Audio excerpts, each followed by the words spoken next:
Sassi Fouli, bonsoir. Oui, bonsoir. Voilà, vous êtes le président de la Ligue des étudiants du Togo. Depuis quelques jours, il y a eu une situation très compliquée à l'université de Kara. Qu'est-ce qui se passe? Oui, en effet, je suis le président en exercice de la Ligue togolaise des droits des élèves et étudiants et qui se veut une organisation de défense des intérêts matériels et moraux des élèves et étudiants du Togo.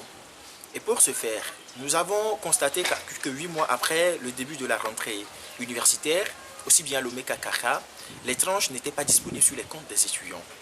Une situation regrettable et triste qui a contraint notre section, les représentants de notre section à Kara, d'organiser une manifestation.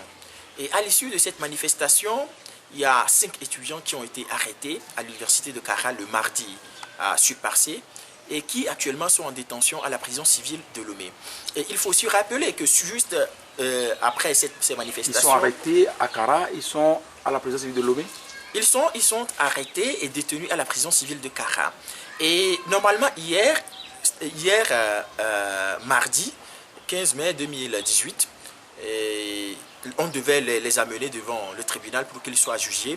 Et actuellement, on les accuse d'être auteurs de troubles à l'ordre public, d'être des rebelles et d'être des incitateurs à la révolte.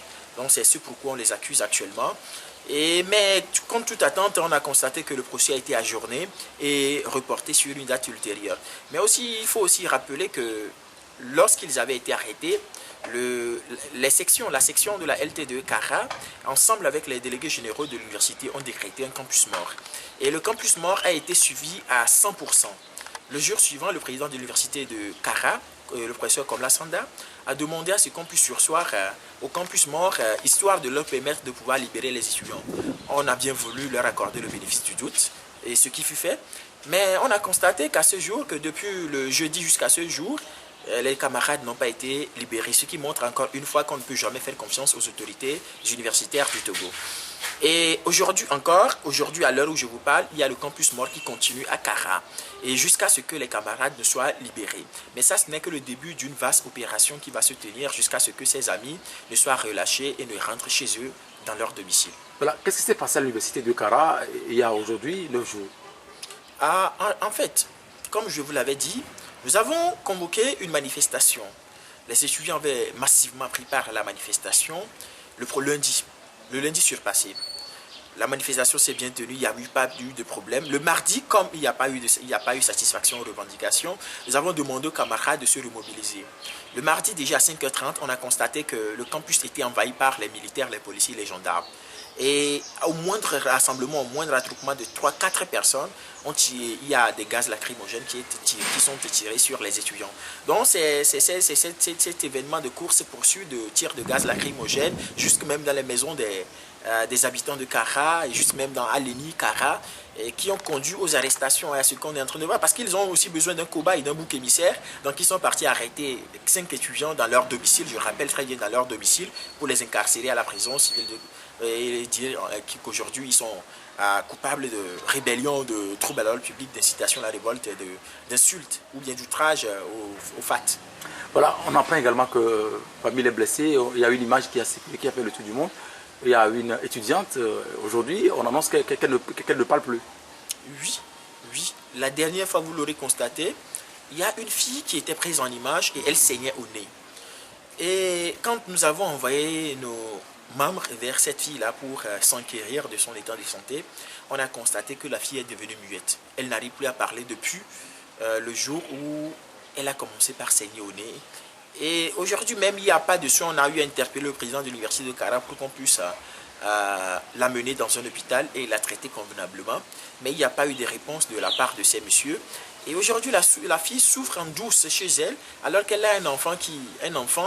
Et donc, l'enfant, il y a un manque de contact entre la famille et la fille, et entre la fille et son enfant. Donc, c'est une situation regrettable.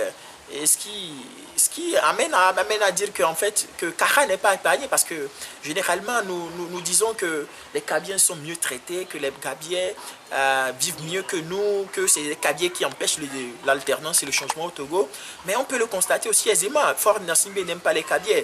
Pour preuve, vous allez constater qu'il a il a fait arrêter son propre frère Kwacha Nyasimbe qui constituait une fierté pour les Kabiais. Il a compris à un exil douloureux à Akile Boko. Olivier Ama, le commandant Boko, Agba Bertin, il a rendu la vie difficile à Guillaume Soro. Et aujourd'hui, c'est le tour des étudiants kabiais. Alors qu'en réalité, quand on parle souvent de Kara, on se dit Guillaume non. Soro, c'est qui? Guillaume Soro, c'était un étudiant qu'on avait surnommé comme ça, qui était le meneur de la contestation et qui était responsable de l'Union nationale des étudiants du Togo à Kara. Mais aujourd'hui, l'organisation n'existe plus parce que le leader a été muselé. Et bref, c'est ça. Et il faut comprendre qu'aujourd'hui, ni Kara, ni Sokode, ni Lomé n'est épargné. Nous souffrons tous, nous sommes tous victimes de la même situation. Aujourd'hui, quand vous partez à Kara, vous allez voir qu'il y a une misère galopante. Toutes les populations vivent dans l'extrême pauvreté. Tout le monde a faim. Il n'y a pas de route, il n'y a pas d'hôpitaux, d'écoles de qualité. Il n'y a aucun service social de base. Il n'y a absolument rien. Ils sont tellement pauvres là. Ce sont des paysans qui n'arrivent même pas à manger 3 fois par jour. Et les mêmes situations que je suis en train de décrire se reproduisent à peu près dans toutes nos localités. Donc aujourd'hui, je pense qu'il faut que tous les opprimés, tout ce que le régime a eu à affamer, à exploiter, à opprimer, doivent s'unir pour pouvoir mettre fin à cette situation burlesque et pour que plus jamais au Togo, on ne puisse vivre de tels moments. Voilà, comment est-ce qu'on peut expliquer que devant une telle situation, notamment sur la violence sur le campus de Kara, on n'a pas senti les défenseurs des droits de l'homme, les associations? Vous savez, c'est regrettable. C'est regrettable que depuis 9 jours que nos amis ont été arrêtés, aucune organisation de défense des droits de l'homme n'a produit ne serait-ce qu'une simple déclaration pour dénoncer cette situation et pour appeler à la libération immédiate et inconditionnelle de nos camarades de Kara. Et c'est encore beaucoup plus regrettable qu'aujourd'hui les camarades se retrouvent à la prison civile sans assistance d'une organisation de défense des droits de l'homme. Hier, ils ont voulu être jugés. Et si le procès devait y avoir lieu, c'est que le procès allait se dérouler en l'absence de tout avocat. Donc, ils n'ont pas d'assistance juridictionnelle, ils n'ont pas d'assistance financière, ils n'ont pas d'assistance matérielle. Et il n'y a même pas un communiqué c'est-à-dire une sorte de pression morale sur les autorités. Il n'y a pratiquement rien. Donc, je ne sais pas ce qu'attendent les organisations de droits de l'homme pour réagir. Mais vivement que d'ici là, ils vont émettre une réaction, ils vont se rattraper, ils vont se racheter et faire ce qu'ils doivent normalement faire. Voilà, vous en tant que président de cette ligue, qu'est-ce que vous attendez faire pour que dans les jours à venir, vos amis puissent quand même retrouver la liberté? Nous avons déjà commencé par travailler quand je dis que nous avons décrété un campus mort à Kara et qu'aujourd'hui, il n'y a pas cours, parce que les examens devaient commencer depuis le vendredi passé. Mais eu égard au campus mort on a décrété, il n'y a pas eu de cours jusqu'alors, les examens n'ont pas commencé. C'est déjà un moyen de pression sur les autorités. Et je pense que si la situation continue, l'OME serait obligé de se saisir aussi du dossier et d'agir. Et là, on verra toutes les universités du Togo en branle. Et outre ces actions, je pense que la semaine prochaine, il y a une manifestation en vue. Une manifestation en vue pour appeler ouvertement, une manifestation en vue à l'OME pour appeler ouvertement les autorités à libérer les étudiants. Pour le SATV, merci beaucoup à vous. C'est moi qui vous remercie.